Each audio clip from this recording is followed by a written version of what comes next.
Lição 10, 26 de agosto a 2 de setembro de 2023. Enganados. Texto-chave: os homens de Israel aceitaram a comida deles, porém não pediram conselho a Deus, o Senhor. Josué 9,14. Teaser. Com frequência, se diz que a experiência é o melhor professor.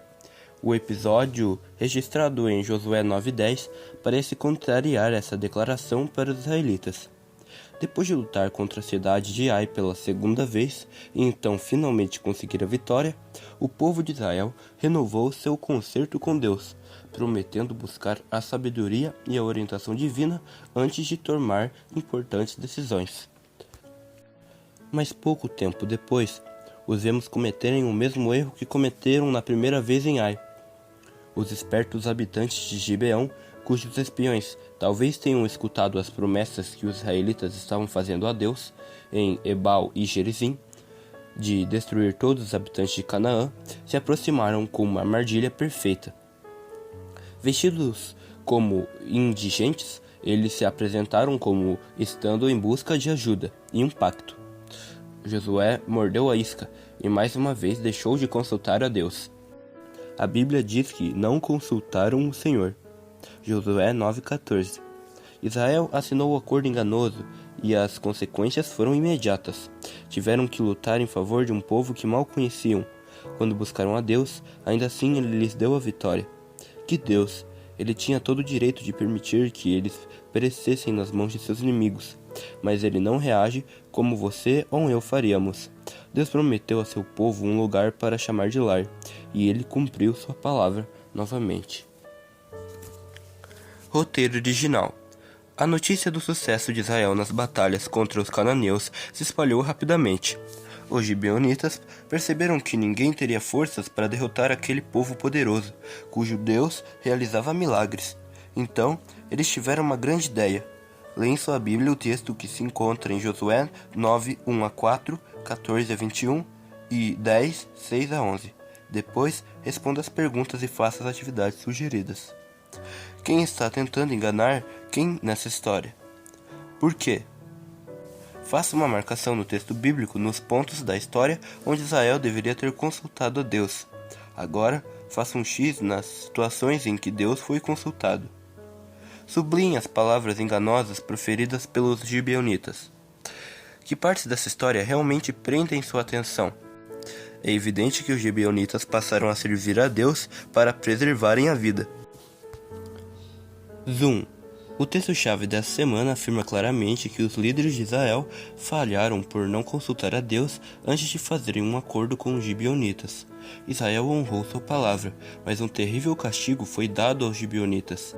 Leia Josué 9:21 e escreva abaixo qual foi o castigo. Os rachadores de lenha eram contados entre as classes mais baixas, e o serviço devia ser feito pelos estrangeiros que habitavam entre os israelitas. A designação de tarefas humildes aos gibeonitas foi a punição que receberam por sua atitude enganosa. Se tivessem agido de maneira honesta com Israel, sua vida ainda assim teria sido poupada, e talvez até ficassem isentos da servidão. Os israelitas falharam em não buscar a orientação de Deus e deram início a uma reação em cadeia. Leia Josué 10, 1-4 e veja o que o rei de Jerusalém decidiu fazer em seguida à humilhação dos gibeonitas. Making of. Na Bíblia, os amorreus são descritos como um povo poderoso de grande estatura. Em Deuteronômio 3:11 temos uma sugestão quanto à sua elevada altura. Og, o rei de Bazã, era o único sobrevivente dos Refaíns. Sua cama era de ferro e tinha, pela medida comum, 4 metros de comprimento e 1,80 m de largura. O rei dos amorreus não era um homem pequeno, e isso apenas nos dá uma ideia de como os amorreus eram vistos pelos israelitas. A despeito de seus impressionantes dotes físicos, os israelitas os destruíram totalmente, com a ajuda e apoio de Deus. Este texto completo provê uma impressionante ilustração da interação entre os fatores humanos e divinos para alcançar a vitória. Os versos 7 a 11 se alternam entre Josué e Israel e o Senhor. Todos desempenharam partes importantes na batalha. Os soldados tiveram que lutar, mas Deus deu a vitória. Você sabia que Deus é um estrategista militar? Quando os 5 reis amorreus fugiram de Josué e do exército israelita, Deus deu a José algum suporte aéreo. Leia sobre isso em Josué 10:11. Deus bombardeou os exércitos cananeus com grandes granizos, e ele continuou a fazer isso durante todo o longo do dia, em que o tempo parou. Extras. Como você sabe quando alguém está mentindo? Quais das seguintes atitudes são indicativos de que alguém está mentindo? Inclinar-se para frente, apertar os lábios, tocar o nariz, desviar o olhar ou segurar objetos. De acordo com a pesquisa da Fundação de Pesquisa Smell and Taste Treatment de Chicago, todos os comportamentos acima são indicativos físicos de que alguém está sendo falso. Leia em sua Bíblia os textos adicionais dessa semana e preste atenção especialmente no último da lista. Quem poderá subir o monte do Senhor? Quem pode permanecer em seu santo lugar? Somente os que têm as mãos puras e o coração limpo. Salmo 24, 3 e 4. Os textos são Provérbios 12:19, Jeremias 17:9 e Salmos 24, 3 a 4. Note que o salmista enfatiza o apresentar-se a Deus com mãos e coração puros. O que você acha que significa mãos limpas? Qual o significado de ter um coração puro? Panorâmica. Ellen White nos dá um vislumbre do castigo dado aos gibeonitas por causa de sua fraude. Eles foram a Israel vestidos como pobres escravos. Por causa de seu pecado, eles se tornaram servos pobres para sempre. Que elevado preço por uma fraude! Leia o capítulo 47 do livro Os Escolhidos para ver os detalhes da vitória que Deus deu aos israelitas. Aqui se encontra um dos mais extraordinários relatos de uma batalha, em que pedras caíram do céu sobre os inimigos, e o dia durou mais do que o tempo normal para que a vitória de Israel fosse completa.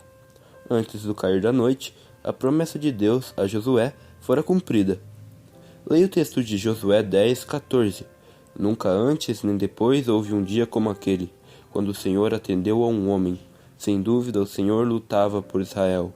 Esse é o Deus a quem escolhemos servir e que está disposto a lutar incansavelmente por nós. Os gibeonitas teriam se saído melhor se tivessem abordado Israel de forma honesta. O engano trouxe a eles apenas desgraça e escravidão. Para os cidadãos daquela cidade real, em que todos os seus homens eram bons guerreiros, foi uma grande humilhação se tornarem lenhadores e carregadores de água. Assim, em todas as suas gerações, sua condição de escravos testificaria de que Deus odeia a falsidade. Os Escolhidos, página 310 e 311. Oz. O plano de Deus para seu povo era que eles entrassem em Canaã, afastando-se de seus habitantes pagãos, o servissem fielmente e fossem bons exemplos de religiosidade para as nações vizinhas. Mas o povo de Deus com frequência se desviava. A conquista de Canaã nunca foi totalmente realizada, mesmo no tempo de Salomão, porque os israelitas frequentemente confiavam em sua própria avaliação das situações, em vez de dar ouvidos à clara palavra de Deus. Em Josué 9:10, vemos a origem de sua posterior propensão a se esquecer de Deus. O acordo com Gibeão foi uma experiência humilhante, mas nem tudo estava perdido. Ao consentir em fazer sua parte no acordo, os gibeonitas demonstraram um profundo respeito a Deus, a quem declararam obediência. Deus continuou a guiar Israel valentemente dentro e fora da batalha. Ele até fez chover granizo do céu para favorecê-lo no ataque em terra. Ele até parou o sol por um dia. O Deus que fez isso naquele dia é o mesmo Deus a quem servimos hoje, e devemos tudo o que somos a Ele. O Senhor nunca deixará de cumprir suas promessas a nós também. De todas as promessas do Senhor à nação de Israel, nenhuma delas falhou. todas se cumpriram. Josué 21:45. Desista do que parece ser duvidoso em favor do que é certo. A verdade traz paz à alma, e a decepção traz a dúvida. Muhammad Ali. A maior honra de um homem está em fazer o bem aos seus semelhantes, não em destruí-los. Thomas Jefferson. Além disso tudo, mesmo depois de ter sido enganados, os israelitas tiveram que cumprir sua parte no acordo. Veja isso. Josué recebeu a promessa de que Deus derrotaria esses inimigos de Israel. No entanto, esforçou-se o máximo que pôde, como se o sucesso dependesse unicamente dos exércitos de Israel. Ele fez tudo o que a força humana poderia fazer, e então suplicou com fé pelo auxílio divino. O segredo do sucesso é a união do poder divino com o esforço humano. Que grande lição! Leia toda a história no capítulo 47.